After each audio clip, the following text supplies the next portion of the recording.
Hey there, comic book fans. Got another old Dell comic to look at today. This is one sent to me from YouTuber Sarge TD. Sometimes he gets some extra old comics and he likes my videos, so he's like, "Yeah, I'll send you some." So he sent me this one. It's I even have up on my iPad. It's the Flying A's Range Rider number 12. December 1955 to February 1956. Never seen this one. Is this one of those books that people collect because of the homoerotic subtext on the cover here? Because obviously they're wrestling over a gun.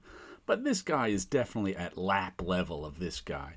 I think I may have seen this cover before because someone showed this cover before years ago, but I don't really remember. And there's a lot of First, also says PLD in his hat there. Wonder if that's the initials of the person who owned it. Let's see if we can get that to focus. PLD. Come on, focus, will you? There we go. I had a little button and it focused. I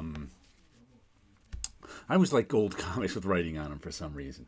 But most of this is uncredited.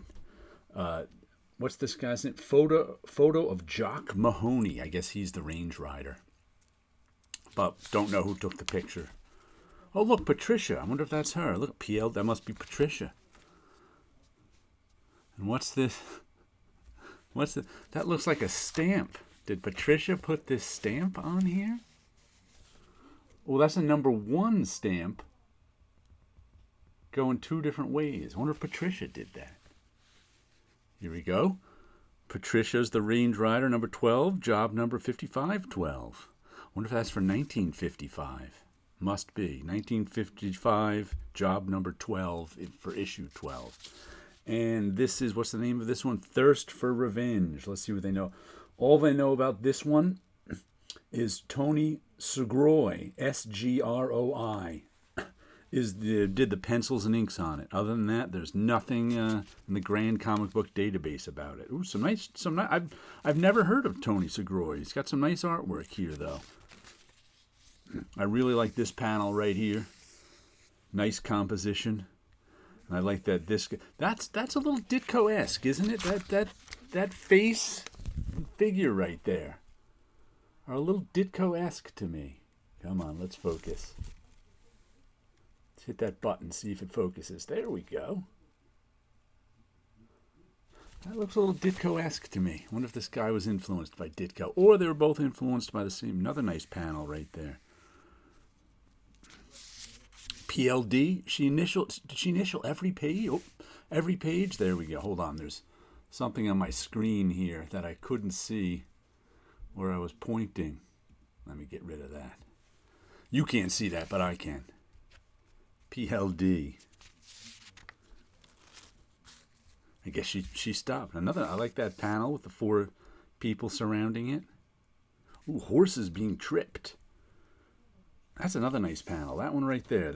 I like the spotting of blacks in it. Let's see if we can get it under the camera. There we go. Come on, focus. Almost focuses. There we go. I like the spotting of blacks in that.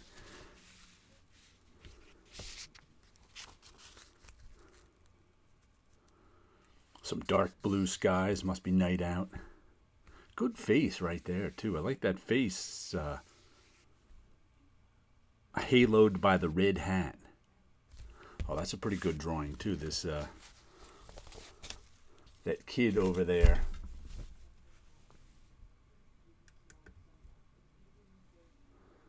And the red hat and blue, looking a little like Bucky. Didn't Bucky wear one of those? I forget what they're called. Those that button over like that. I think there's a military uniform thing.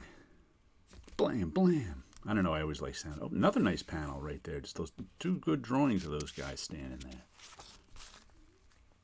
Oh no, we're stuck in the desert. No yellow sky to make Scott Connor mad, but we got little yellow sunshine going on. Another nice panel right there. Just those 2 figures in the background. like he's using a lot of 6-panel grid, isn't he? I just noticed that as I turned the page. That panel's a little weird, since there's nothing to tell you the scale and how far away they are from each other. It looks like there's a teeny tiny horse and rider that are being thrown into this laughing guy. It's tough to tell. You know, you can't tell. There's nothing to tell distance from. That's just amusing. Another beautiful panel right there. Look at that. That's just kind of guys hanging out with their horses. Nice stuff in the foreground. There in the middle ground, we got a background. That's what makes this so funny. With no foreground, middle ground, and background, we can't tell distance. So another nice panel right there. I like that. Guy laying down on the rock looks good. Fork-tongued rattlers. I was like, why is that guy licking his fingers? He's saying fork-tongued rattlers. He's giving you a little example. Another nice. He's doing good with these landscapes. Little foreground with the gun coming into it. Aha, that guy must have been under duress. Whap.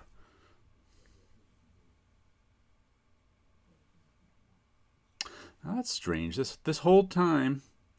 See how this guy usually makes black meet black, meaning he doesn't outline anything like some artists do, which always annoys me. He lets the black of the line right there meet the black of the hat, except for right there. He's got the black of that guy's brow outlined, and over here he's got this down in this one. He's got this guy's shoulder outlined. I can just get that in there. Isn't that odd? Most of the time that's another nice drawing right there. I like this guy's faces. But of course he uses a white outline on the double silhouette. Got to do that. Glunk. Move that up so it's all in. Some nice action sequences.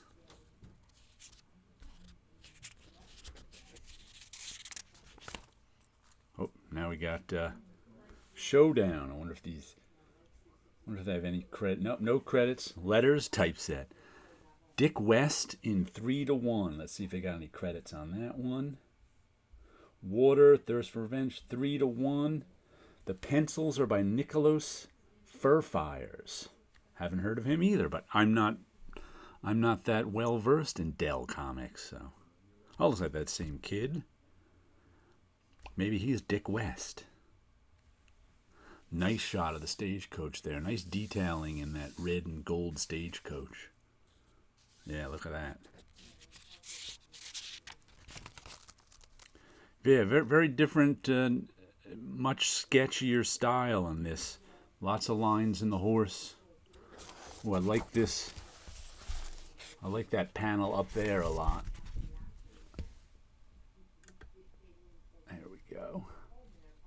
But you can see all the lines in the horse and all the lines in the stagecoach. Different sort of style than the last guy. Definitely going for a, who am I thinking when that face? Reed Crandall or someone. I'm thinking with that face. Right there. Oops. There we go. Now it's focusing. Yeah, much different sort of style.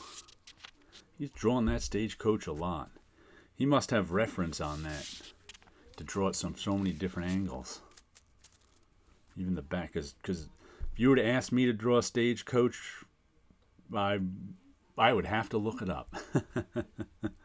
Because he's got a lot of angles on that stagecoach too. I guess this is a covered part. I couldn't even tell you what that is in the back of a stagecoach. That's new to me. I wonder what that is. Okay, now we've got Range Rider in The Lion's Share. There's the Range Rider must be this kid in The Lion's Share. This is the only thing we got on this. Pencils and inks are by Mike Arens, Arens. Once again, a guy I never heard of because I don't know Dell Comics. Who knows if you worked long after the 50s and got nice faces there.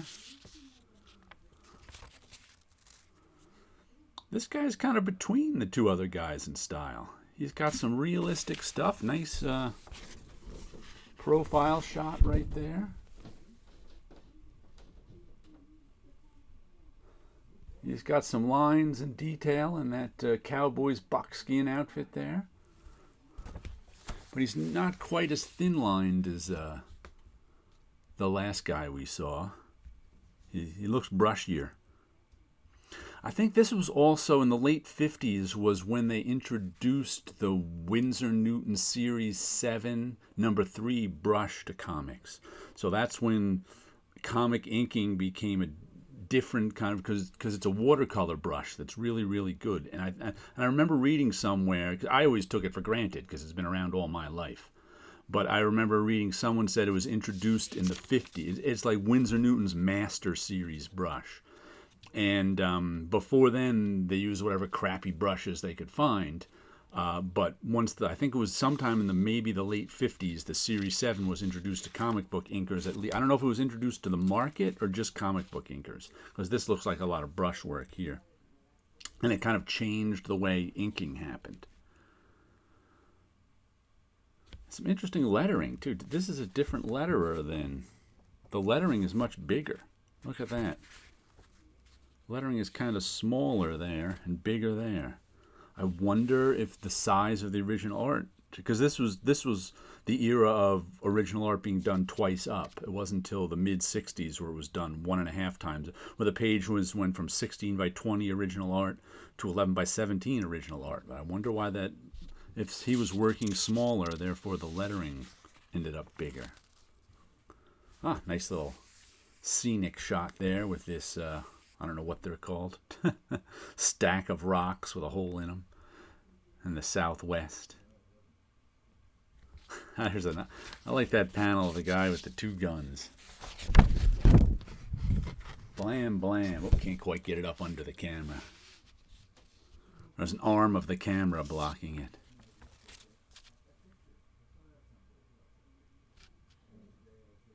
Look at him, shot him right in the arm. Ooh, you got me in the arm.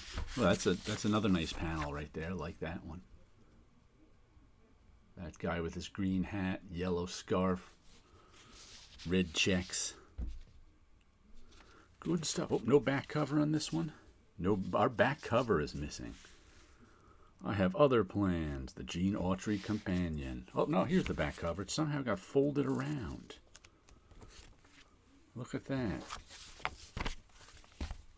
Patricia must have done that.